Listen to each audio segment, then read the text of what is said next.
नमस्ते। आप देख रहे हैं doctor Dikshit diet YouTube channel.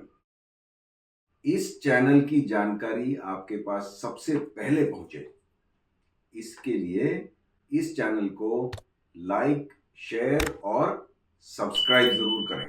काफी दिनों से हम देख रहे हैं, काफी दर्शक अलग अलग सवाल पूछ रहे हैं, जो हम आज दीक्षित जी से पूछेंगे और उनसे ज्ञान प्राप्त करेंगे। मैं कमांडर सुमंत जोशी। मैं डॉक्टर जगन्नाथ दीक्षित। तो शुरू करते हैं आज का ये सिलसिला।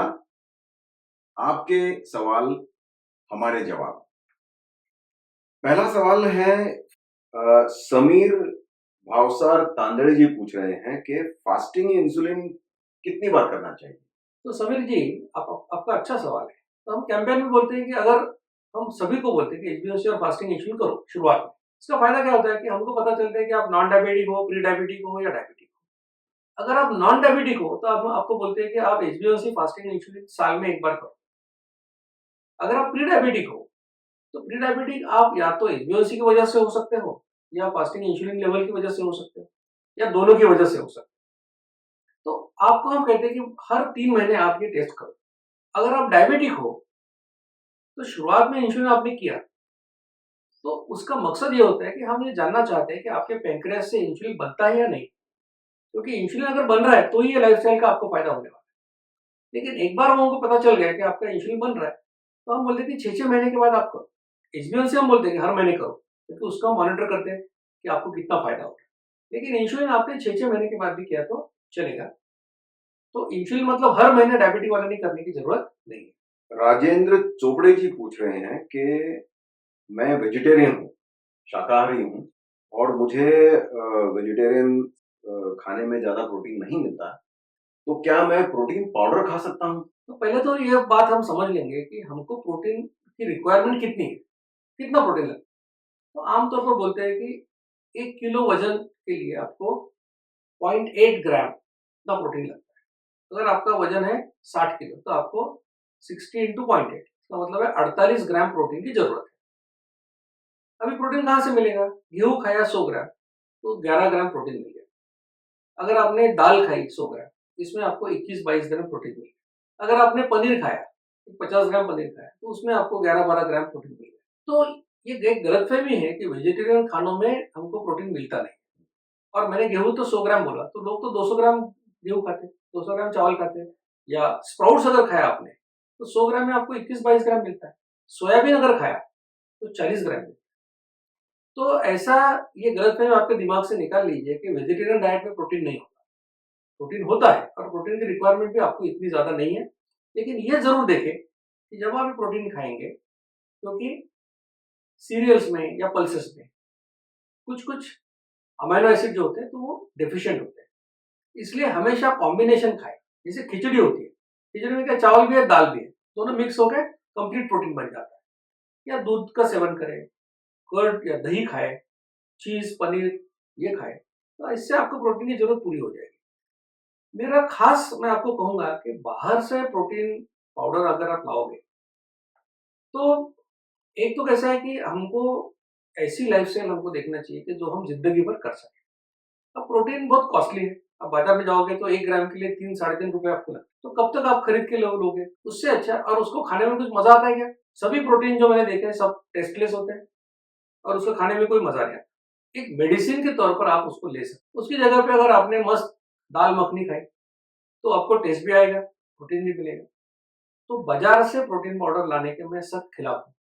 जो भी आपको प्रोटीन लेना है आपके खाने से आपको मिलना चाहिए, और वो आपको मिलता है। इस अभियान का सबसे बड़ा महत्व यही है कि आपके रोजमर्रा खाने के बारे में आपको कोई बदलाव नहीं करना है। थोड़ा बहुत आगे पीछे करना है, 2 बार खाना खाना है और उसका क्रम बदलना है।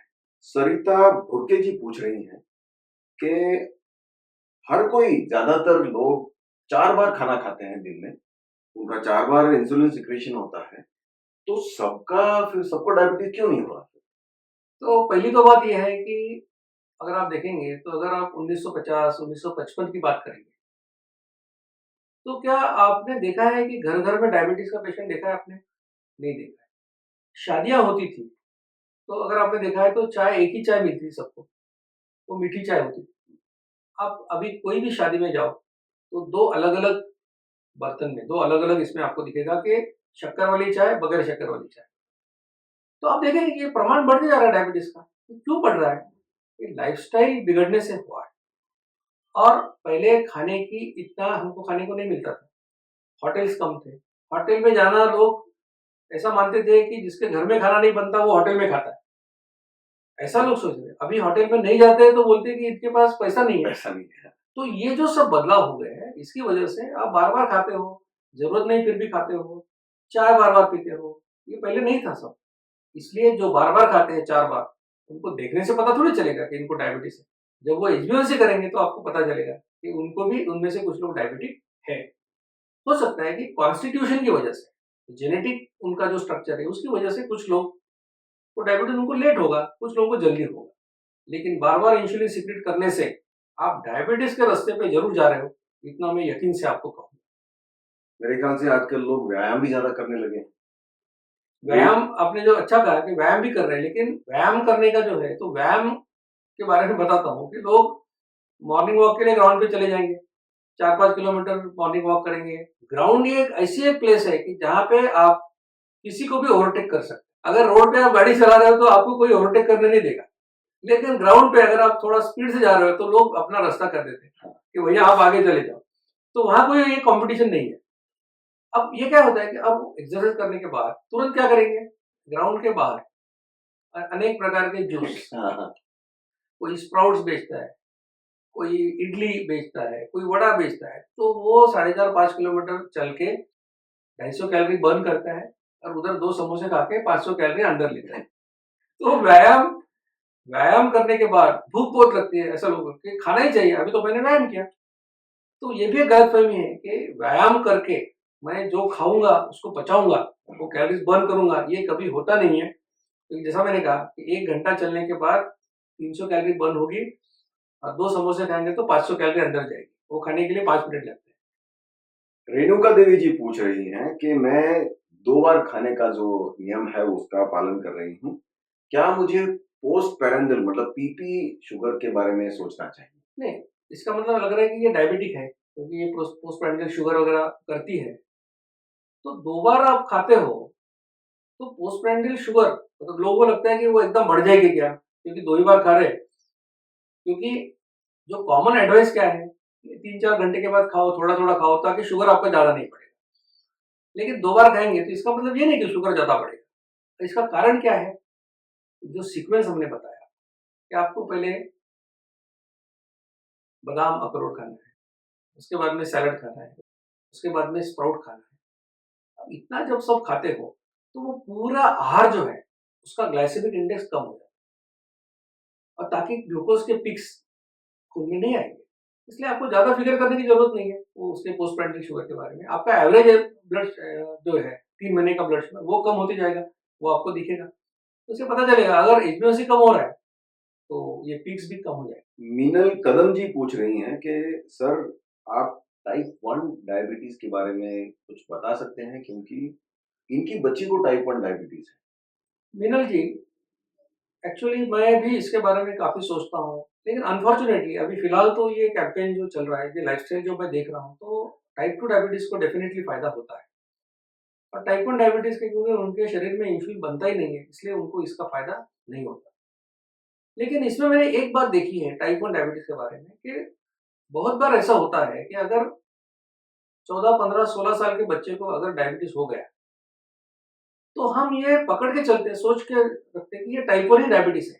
तो मैं इस माध्यम से सभी को बताऊंगा कि हो सकता है बच्चा 14 साल का है, 15 साल का है और उसका एचबीएलसी 12, 13, 14 कुछ है, तो ये जरूरी नहीं कि उसको टाइप 1 डायबिटीज हो। टाइप 1 डायबिटीज और टाइप 2 डायबिटीज इसमें डिफरेंशिएट करने के लिए एक सिंपल टेस्ट जो है वो है फास्टिंग सीरम सी पेप्टाइड। इससे हमको पता चलता है कि आपके पैंक्रियाज में से इंसुलिन बन रहा है या नहीं बन रहा है। अगर बन रहा है, आपका सी पेप्टाइड नॉर्मल है, तो बच्चे का एज कितना भी हो लेकिन वो टाइप 1 नहीं है, टाइप 2 है। अगर वो टाइप 2 है तो जरूर उसको इस लाइफस्टाइल का फायदा होगा। मैंने आपके मेरे कोऑर्डिनेटर का नंबर आखिरी में दिया है, उनको सब रिपोर्ट्स भेज दीजिए। हम यकीन करेंगे कि वो टाइप 1 है। अगर टाइप 1 है तो अनफॉर्चुनेटली हम उसकी मदद नहीं कर पाएंगे, लेकिन अगर टाइप 2 है तो जरूर उसकी हेल्प हम कर सकेंगे। इसी में एक सागर भाकरे जी कह रहे हैं कि आप ने जो व्हाट्सएप नंबर जो पीछे सबसे आखिर में दिया है उस पर मैंने काफी सवाल किए हैं, लेकिन मुझे उसका कोई जवाब नहीं मिला है, तो उसके बारे में क्या? इसके बारे में मैं भी थोड़ा उनको पूछूंगा जिनका नंबर दिया है कि ऐसा क्यों हुआ। लेकिन देखिए कि क्या होता है कि एक व्हाट्सएप नंबर हमने दिया है, इस चैनल के सब्सक्राइबर 40,000 से ऊपर है, तो काफी लोग मैसेज भेजते हैं। हो सकता है कि 2-4 दिन आगे पीछे आपको रिस्पांस मिलने में हो सकता है, लेकिन मैं कोशिश करूंगा कि जितने भी मैसेज उस नंबर पर जाएंगे उसके सभी के बारे में हम उनको रिस्पांस जरूर देंगे और आपकी जो शिकायत है उसको दूर करने की 100% कोशिश मैं करूंगा। शैलजा राहटे पूछ रही हैं कि हमारे यहाँ जेनेटिक प्री डायबिटीज है, मैं अंडरवेट हूँ और काफी मतलब उनका व्यायाम वगैरह काफी चलता है उनका, और 8,000 स्टेप्स एक दिन में करती हूँ मैं। तो क्या ये लाइफस्टाइल या डाइट करने से क्या मुझे मेरा प्री डायबिटीज ठीक हो सकता है? तो जेनेटिकली प्री डायबिटीज या जेनेटिकली डायबिटीज ऐसी कोई चीज नहीं होती। आपको जो डायबिटीज हुआ है वो लाइफस्टाइल की वजह से होता है आमतौर पर। नहीं तो क्या फिर वो अगर 1950 में जिसका 1% प्रिवेलेंस अभी 8.5% हो गया, वो क्या हमारे जीन इतने खराब हो गए 50 साल में? ये तो गलत बात है। हुआ क्यों? लाइफस्टाइल चेंज हो गई, लाइफस्टाइल बिगड़ गई इसलिए हुआ है।